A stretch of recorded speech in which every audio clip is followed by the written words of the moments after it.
You were taught history, science, and facts in school. But what if some of the things you learned were never actually proven? For years, we accepted these ideas as absolute truth. Today, we're going to uncover the myths, challenge the so-called facts, and debunk some of the most common things you were taught that have little to no proof behind them. Number 15. The Great Wall of China is visible from space. Textbooks love this one. The Great Wall of China, so massive you can see it from space with the naked eye. Real astronauts keep ruining the story. The wall averages only 15 to 30 feet wide. From roughly 250 miles up, that's basically a hair on a beach ball. There's just not enough contrast to pick it out. Chinese astronaut Yang Liwei said flatly after his 2003 flight that he couldn't see it. Canadian astronaut Chris Hadfield went further, saying it's actually harder to spot than most highways, which is a little embarrassing for a structure famous for being big. The myth predates spaceflight entirely. Versions of the claim were floating around in the early 1900s, decades before anyone left the atmosphere to check. It just never got the memo that we eventually did check. Up next, an animal that's apparently furious about a color it can't even see. Number 14. Bulls hate the color red. The red cape is supposedly what sends a bull into a rage.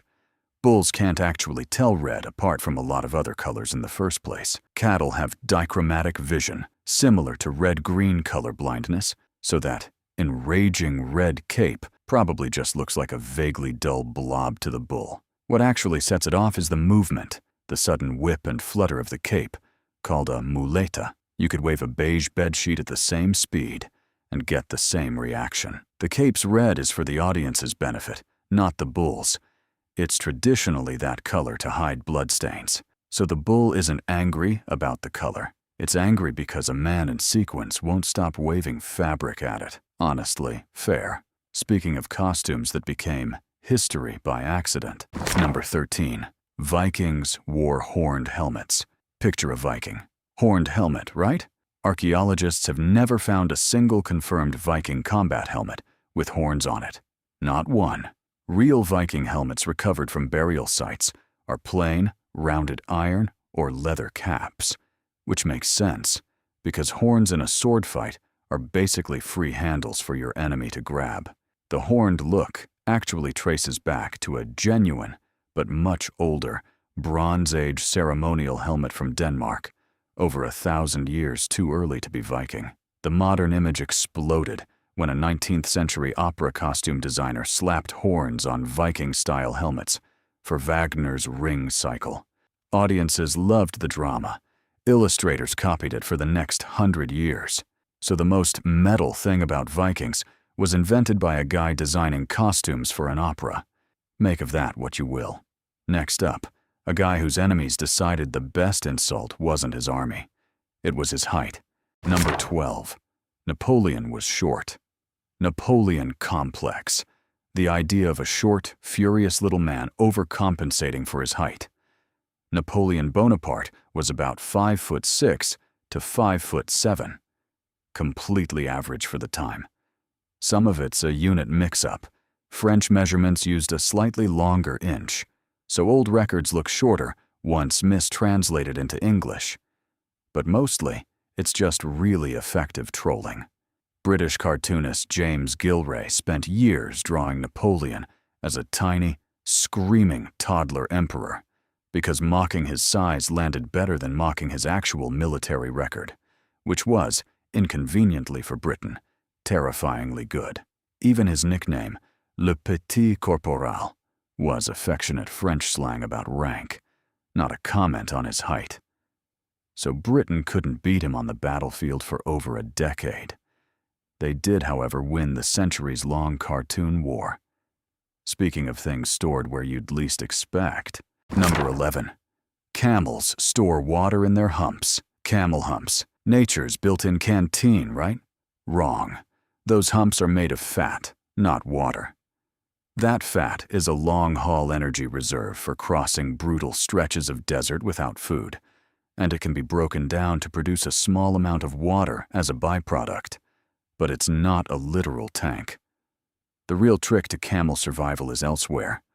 Oval-shaped red blood cells that keep blood flowing even when severely dehydrated. The ability to chug over 25 gallons of water in one sitting like it's nothing. And kidneys built to waste almost none of it. So the hump isn't a water bottle. It's more like a snack pack with excellent PR. From a misplaced water tank to a planet people genuinely thought was a pancake. Number 10. Medieval people believed the Earth was flat. The classic image, ignorant medieval Europeans, certain the Earth was flat, until brave explorers proved them wrong. Educated medieval scholars never believed that. Greek scholars had already nailed this centuries earlier. Eratosthenes calculated the Earth's circumference around 240 BCE using shadows and geometry, and got remarkably close. That knowledge never disappeared. Influential medieval thinkers, like the 8th century monk Bede, wrote openly about a spherical Earth, and it was standard teaching in medieval universities. The myth was basically manufactured in the 1800s. Washington Irving's heavily fictionalized 1828 biography of Columbus invented the dramatic scene of him battling flat Earth skeptics, when Columbus's real critics doubted his distance math to Asia, not the planet's shape. Later, writers ran with it to paint the medieval church as anti-science. So the flat Earth crowd wasn't medieval.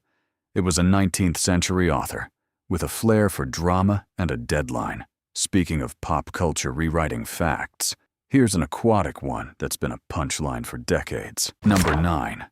Goldfish have a 3-second memory. The world's most insulted fish. Goldfish memory has actually been studied to last months, and the feeding experiments are the best proof of it. Start with the lever experiment. Researchers rigged a goldfish tank with a lever that released food whenever it was pressed. The fish figured out the connection fast and started pressing it on their own.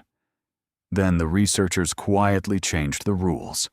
The lever would now only dispense food during a specific 1-hour window each day. No warning given. The goldfish didn't just relearn the lever. They learned the schedule. Before long, they were gathering near the lever right before the feeding window opened, every single day, anticipating it, like they had somewhere to be. That's not a 3-second brain. That's basically clocking in for a shift. Then there's the experiment that really kills the myth for good. In a separate study, researchers played a specific sound every time they fed a group of fish, training them to connect that sound with food. Then the fish were released into open water, completely away from the tank and the researchers, for about 5 months. No sound, no feeding, no reminders, nothing. When the researchers came back and played that exact same sound again, the fish swam straight back to their original feeding spot, expecting food. 5 months, not 3 seconds. 5 months, with zero practice in between. On top of that, maze studies have shown goldfish learning a specific path to a food reward and getting faster and more accurate at it, with repeated tries. The same basic spatial memory you use finding your own fridge in the dark. So somewhere between a fish that knows its feeding schedule down to the hour and a fish that swims home for a snack 5 months later, the 3-second memory joke just falls apart. If anything, a goldfish would probably remember being called forgetful longer than you'd remember saying it. Now, from an underrated memory to a wildly overrated brain limit. Number 8. Columbus discovered America. Columbus discovered America in 1492. He never even set foot on the U.S. mainland. Across 4 voyages, he only reached the Caribbean, parts of Central America, and the northern coast of South America. And discovered only works if nobody was there first. By 1492, tens of millions of people were already living across the Americas in thousands of distinct nations, some running civilizations bigger than European capitals. The Aztec capital, Tenochtitlan, had a population estimated to rival London or Paris, with causeways and city planning that stunned the Spanish soldiers who later destroyed it. even narrowed to first European, Columbus loses. Norse explorer Leif Erikson reached North America around the year 1000, 5 centuries earlier, and founded a settlement, Norse sagas, called Vinland.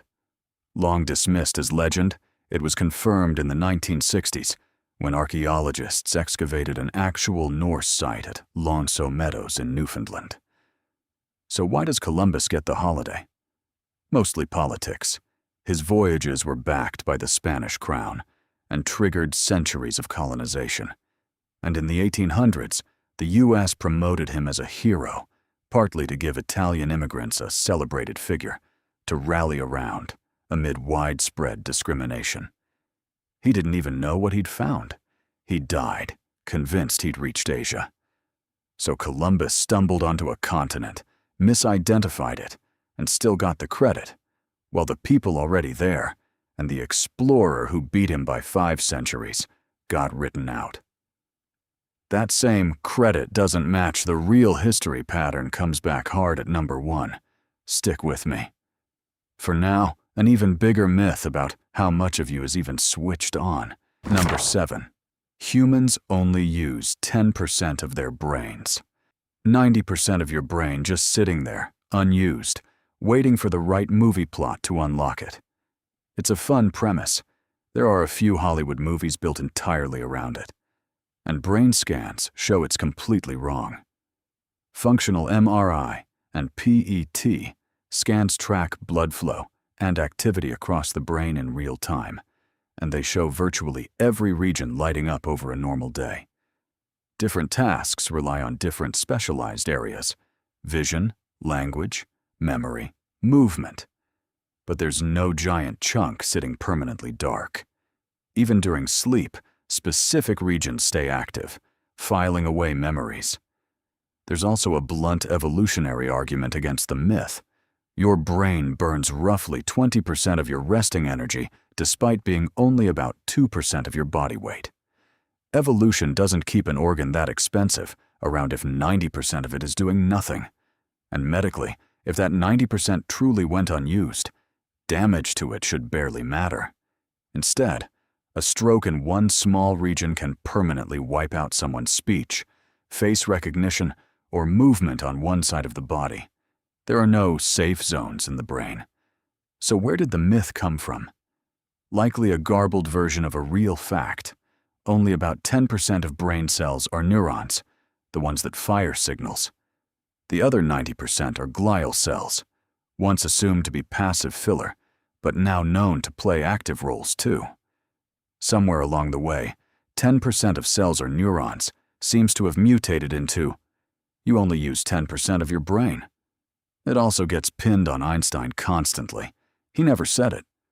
So no, there's no secret 90% of untapped genius hiding in your skull, waiting on the right inspirational quote. You're already running at full power. Speaking of being given less credit than you deserve. Number 6. The Wright Brothers were first in flight. December 17, 1903, Kitty Hawk. The moment textbooks call humanity's first powered flight. Several aviation historians think someone else might have beaten them to it. German-American inventor Gustav Whitehead reportedly flew a powered aircraft in Connecticut in 1901, 2 full years earlier, according to contemporary newspaper accounts and later witness statements, though no definitive surviving photo proves it. New Zealand farmer Richard Pearce is also credited by some historians with an early, if less controlled, powered flight around that same period. What actually makes the Wright brothers historically bulletproof isn't necessarily being first. It's that they had a clear photograph, reliable witnesses, and a controlled, repeatable design they immediately improved on. In other words, they didn't just fly. They had the paperwork. Speaking of inventions where the real story is messier than the name on the patent. Number 5. Thomas Edison invented the light bulb. Edison, inventor of the light bulb. Working electric light existed decades before he got involved. British chemist Humphrey Davy demonstrated electric light as early as 1802. English inventor Joseph Swan had a working incandescent bulb around the same time as Edison, and the two eventually merged their patents into one company rather than keep fighting over who got there first. Edison's real contribution was a long-lasting carbonized filament that made bulbs practical for everyday use, plus the entire power generation system needed to actually run them in homes. So Edison didn't invent the light bulb. He's the reason you can buy one at a hardware store instead of building your own from scratch, like it's a science fair project. That trend of overstated genius brings us to one more. This time, about the genius who supposedly bombed his own report card. Number 4. Einstein failed math in school. Einstein, the patron saint of late bloomers, supposedly failed math as a kid. He was actually excellent at it almost from the start. By his early teens, Einstein had already taught himself calculus on his own time. For fun, presumably, which says a lot about Einstein. Surviving school records show strong marks in math and physics. His real struggles were with subjects like French and with rigid, authority-heavy teaching styles, not numbers. The confusion comes down to grading systems. Switzerland used a 6-to-1 scale, where 6 was the best grade, the reverse of the German system Einstein grew up with. A biographer misread an old transcript and assumed his top marks were failing ones. Einstein reportedly found the resulting myth funny enough that he never bothered correcting it, which, fair enough, is a pretty good prank to have running on the entire world for a century. 3 left. They stop being funny right about now. Number 3. Pearl Harbor was a total surprise attack. December 7th, 1941, remembered as a complete bolt from the blue. There were actual warning signs that got missed. American codebreakers had been intercepting Japanese diplomatic messages for months through a program called MAGIC, and tensions with Japan were widely expected to boil over somewhere in the Pacific. On the morning of the attack, radar operators at Oahu picked up a large formation of aircraft incoming and reported it, but a duty officer assumed it was an expected flight of American B-17 and waved it off. So war with Japan wasn't the surprise. The surprise was the specific target, timing, and sheer audacity of hitting Pearl Harbor directly instead of somewhere more expected, like the Philippines. Tactical surprise. Completely real. Total, unforeseeable surprise. Not quite. From missed warnings to a wall that fell because of one man's bad improv. Number 2. The Berlin Wall fell spontaneously overnight. The Berlin Wall's fall on November 9th, 1989, gets remembered as a sudden, joyful, planned collapse. It actually started with a man fumbling a press conference answer. East German spokesman Günther Schabowski announced new, looser travel rules at a live press conference. Rules meant to roll out gradually through an organized bureaucratic process starting the next day. Asked when they'd take effect, he hesitated and just said, immediately, clearly not fully grasping what he'd just implied. Journalists reported it as the border opening that very night. Huge crowds rushed the checkpoints, completely overwhelming border guards, who had received 0 actual orders to let anyone through. With no instructions and a crowd that wasn't going anywhere, the guards eventually just opened the gates themselves. So one of the defining moments of the 20th century happened, because nobody told one guy the announcement was supposed to be tomorrow. Sometimes, history doesn't pivot on a grand plan. It pivots on a guy answering a question badly. And that brings us to number 1. The lie with consequences this list hasn't matched yet. Number 1. The Emancipation Proclamation freed all the slaves. Lincoln signed the Emancipation Proclamation in 1863, and slavery ended. That's the version everyone learns. The document's actual legal reach was far narrower, and far more important to understand correctly. It applied only to enslaved people in Confederate states, still in active rebellion, territory the federal government didn't control at the time, meaning it had no real way to enforce it there. It explicitly exempted loyal border states like Kentucky, Maryland, Delaware, and Missouri, where slavery remained completely legal. Lincoln's main legal justification was as a wartime measure to cripple the Confederate economy, not yet a universal declaration of freedom everywhere. Slavery wasn't actually legally abolished nationwide until the 13th Amendment was ratified in December 1865, almost 3 years later, and only after the Confederacy had been fully defeated militarily. This isn't a trivia correction like the rest of this list. Understanding the real, limited scope of the proclamation changes how you understand emancipation itself. Not a single stroke of a pen freeing millions of people overnight, but a slow, contested, deliberately incomplete process that took years, an amendment, and total military victory to actually finish. 15 lies. Some harmless. Some changed how history is remembered. Which one fooled you? Subscribe for more.